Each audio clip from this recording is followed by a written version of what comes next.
Hey guys, with like 2 weeks until the game officially launches in worldwide, I thought I'd make a little short tips and tricks videos. So I've seen a lot of people have been asking me in some of my videos, how is it that I get my screen to look around and how can I aim with the bow gun or just with the bow. I'm gonna equip a bow gun right now. Any of them, doesn't matter. I'm gonna go into one of these small fights. I'm gonna go against the flyer because it's more docile, and the lizard one can actually attack you. So what you do is, at the top right of the screen, so you can see I can slightly move around my aim like this, just by moving the phone around. At the top right, if you tap semi, it'll turn into full mode, and now you can aim it wherever you want, and it'll also turn your character. You can also do this with your melee weapons, and if you hold your phone on the side, so it's held in landscape view, which is portrait, like most people might, it'll change how you actually play the game, how the interface looks. And it still works perfectly fine, you still dodge. But you do want to be careful how you're aiming, because it's not going to track the target when you do dodge. It will help you make those shots to hit the vulnerable spot, the weak point on the enemy, if it's running away from you. And that's part of why most of my videos you see me mostly using long-range weapons, because I don't like chasing down enemies, it loses time. But anyway, another bonus about this is when you go into these small fights, if you're not sure how a weapon works, you can kind of use it as a training ground. Obviously, attacking these enemies, they don't have much health, so you can just go and see how your ammo works just by aiming a different side, shooting, taking the reload speed, and then shooting that. Of course, sticky ammo doesn't blow up when it hits a target. It'll take a little bit of time before it detonates, and it does take a really long time, longer than slicing ammo. So this way, if you're not sure how a weapon works, you can just do that. Anyways, just kill that enemy there. If I can hit it. Apparently I suck at aiming right now. Additionally, going through the game, it is kind of ideal if you try and focus on getting elemental property weapons versus just going out with raw damage. And in my opinion, two of the best elements to use are lightning and water, because if you look at all the enemies that are currently available to fight, you'll see all of them are either weak to lightning or water. So this will save you the zenny on farming to craft any weapon. See, Diablos, water, Rathalos, lightning, Legiana, lightning, Rathian, lightning. It's all just lightning and water. I have that fire bow gun because I just wanted a fire bow gun, honestly, mostly because for that sticky ammo. But water and lightning will be your best elements to go to. Of course, when you do unlock Diablos, it will give you some really strong raw damage weapons, which is why I have the hammer there. It's actually really fun to use. And then for your skills, it's better if you try and focus on something for like water attack and lightning attack, which is going to be Kadachi for lightning attack on these two pieces right here.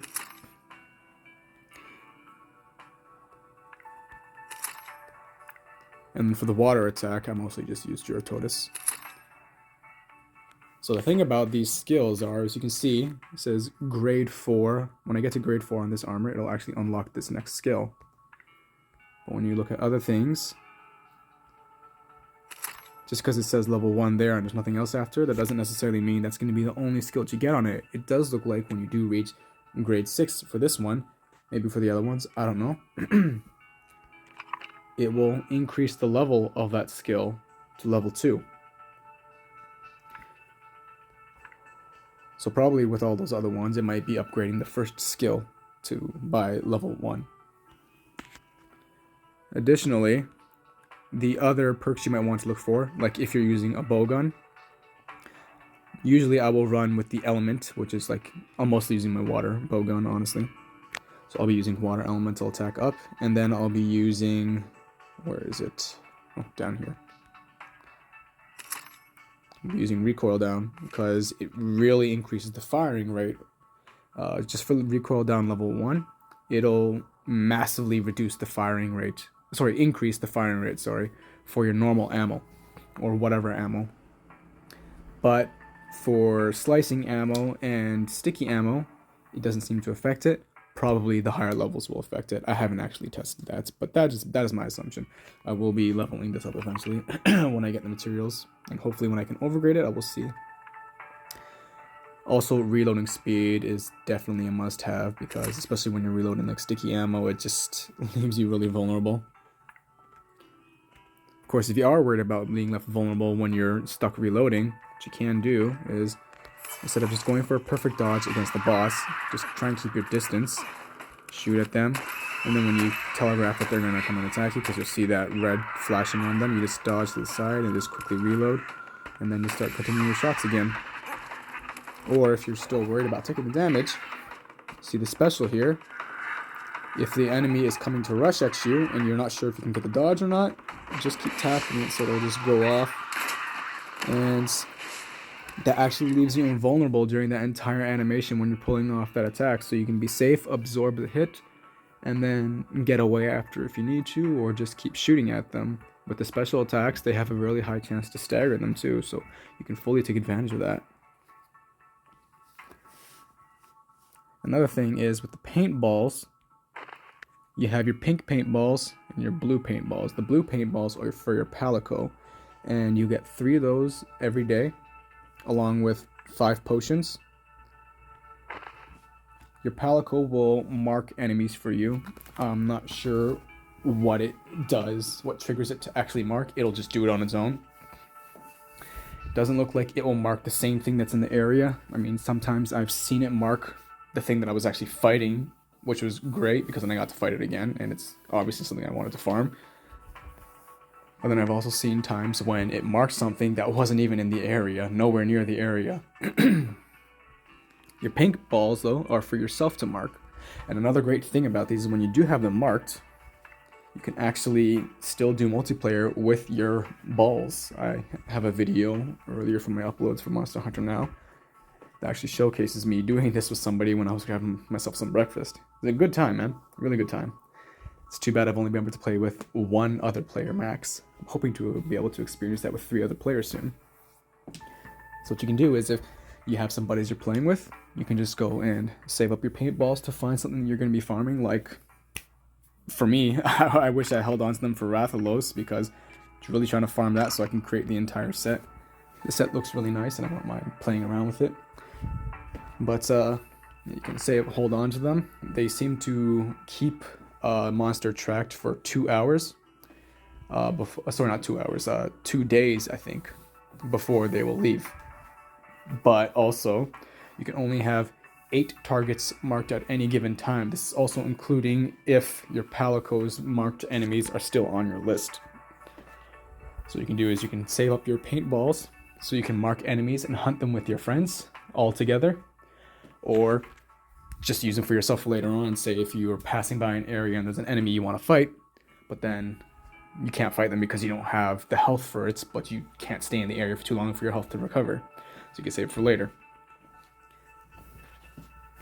Now with daily rewards, you definitely want to be careful when collecting your 5 free first aid meds. This happened to me, and I guess I'm kind of glad that it happened, because if nobody knows about it, then this is a really good PSA. When you go to the shop, that's where you go to collect it, you'll see a notification pop up that says, here's your daily 5 potions being restored, and here's your new cap or whatever. Make sure to actually claim it as fast as possible when you enter the shop, because if you don't claim it, and like you close the app or the app crashes, you will not get those 5 first aid meds. So when you start up the application again, it will think you already collected it, but you didn't actually get it, and it will not reward it to you at all. So you'll be stuck a day without your free first aid meds. I don't know if that's a bug or anything, and I'm hoping that this problem can be addressed soon, if it is indeed a bug, or just that they can fix that in general, because I would like to not have people or myself ever lose out on those 5 first aid meds. But for now, just be careful about that.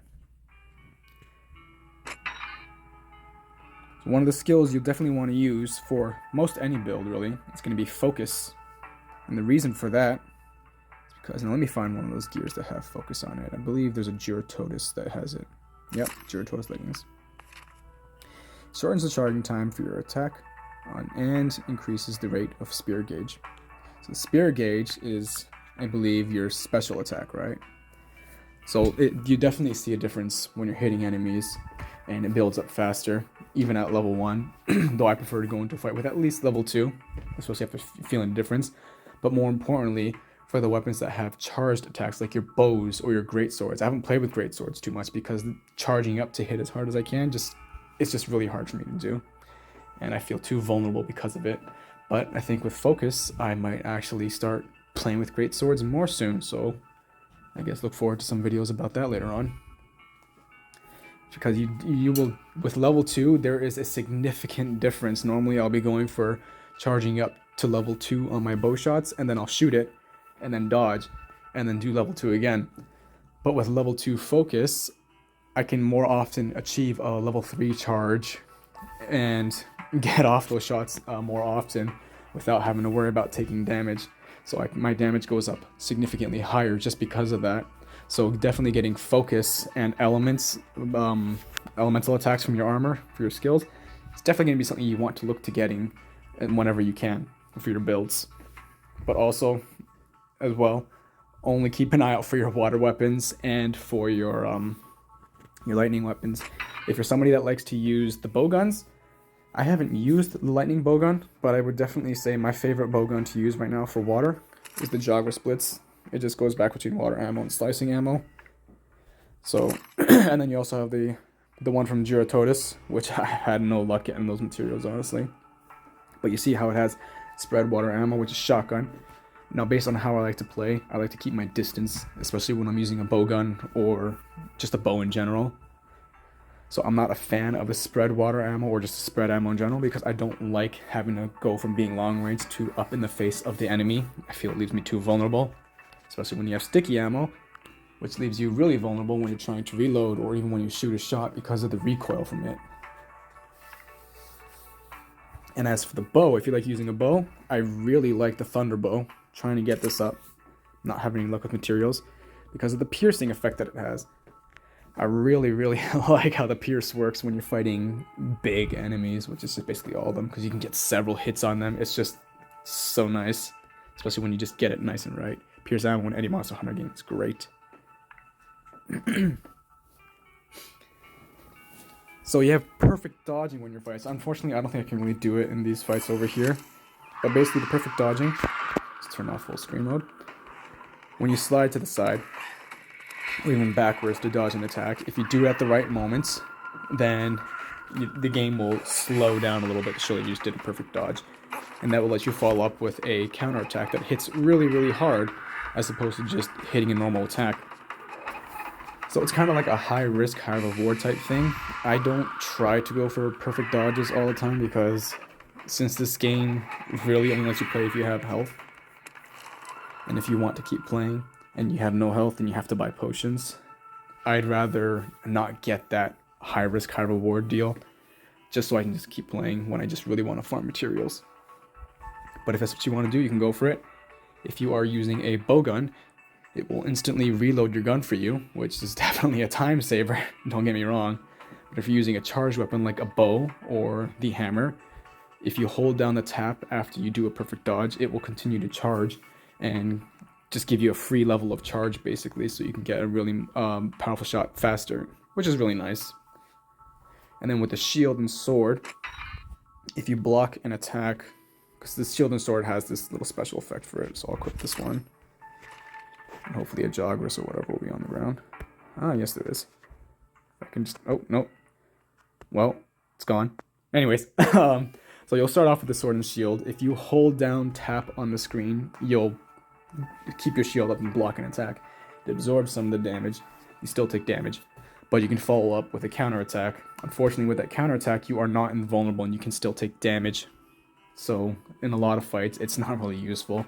And especially since you're still taking damage even when you block, I don't like to use the defend on the sword and shield. But every single weapon will have a hold on the screen for an effect. For the sword and shield, it's blocking, and then following up with a counterattack if you tap after that. For the greatsword, it's doing your charged attacks like everyone would always do with the greatsword. For your hammer, if you have distance between you and the enemy, and this is what I like about the hammer, is it will chase it'll run towards the enemy, and charge up an attack, and based on each level, it'll alter how you attack. If you charge up to level 3, it will do a pretty hard-hitting combo attack, but the final hit will leave you vulnerable for several seconds. So ideally, you don't want to charge up to level 3 anytime you get the chance, just because you can. Level 2 is a safe bet. For the sword, it will sheathe your sword and do this really great distance covering attack, which can make you slice through the enemy going to the other side, which is pretty nice. But if you time it properly, like a counterattack, or perfect dodge, it will absorb the hit fully from the enemy, and will also do an additional hit on the enemy. So it's pretty nice to use. But just like with any perfect dodge, it's kind of a risky thing to do. So I won't, if I use the longsword, I will not usually be trying to go for that perfect attack, but it is always nice to see. For the light bowgun, when you hold down tap on the screen, continuing on with just holding down tapping, it will just continue to fire without having to tap over and over and over again. For the bow, charges up the levels, and that's all for the weapons. I'm hoping that we will see new weapons sometime in the next month at the very least. I would love to see dual daggers.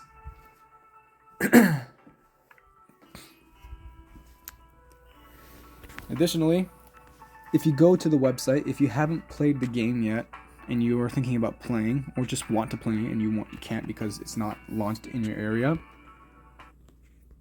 you should consider going to the website and pre-registering there.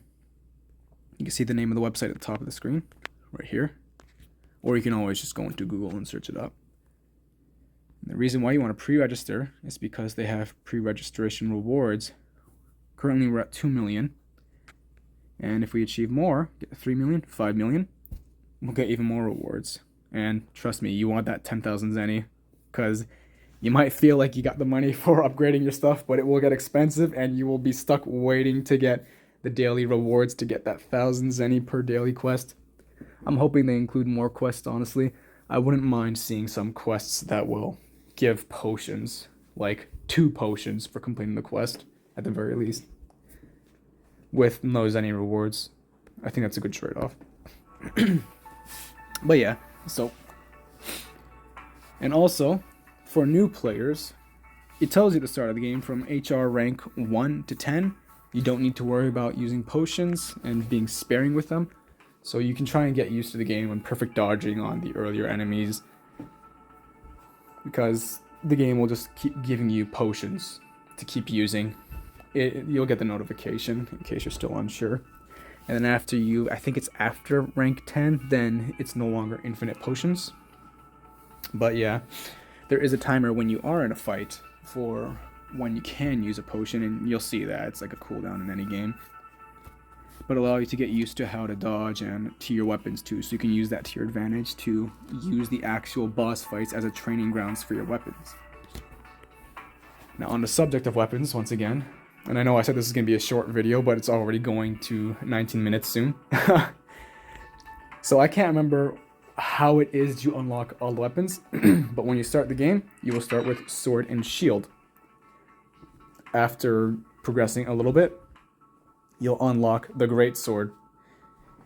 And then I think it's after the great sword. I can't remember if it was when I reached Hunter rank 12 or if it's just because of story progression. It unlocked everything else. But yeah. So if you're wanting to use a different weapon, just play the game a bit and you'll unlock them naturally. It's not being hidden from you because the game's being evil or anything. It's just letting you just play around for a bit. But you, unfortunately, it's not like it gives you the first weapon from every single type like you would in any Monster Hunter game. You still have to craft it. That's why you'll see I don't have the first great sword or the first hammer or yada yada yada.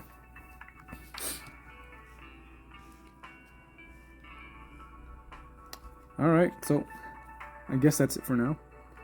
Sorry for the much longer video and the crappy descriptions, but I hope if anybody has watched this that you'll found some of it helpful at the very least. And if you haven't played the game yet or are playing it right now, then look forward to seeing you in the future if you are in the area if we ever connect with multiplayer. So good luck on the hunts, and see you on launch.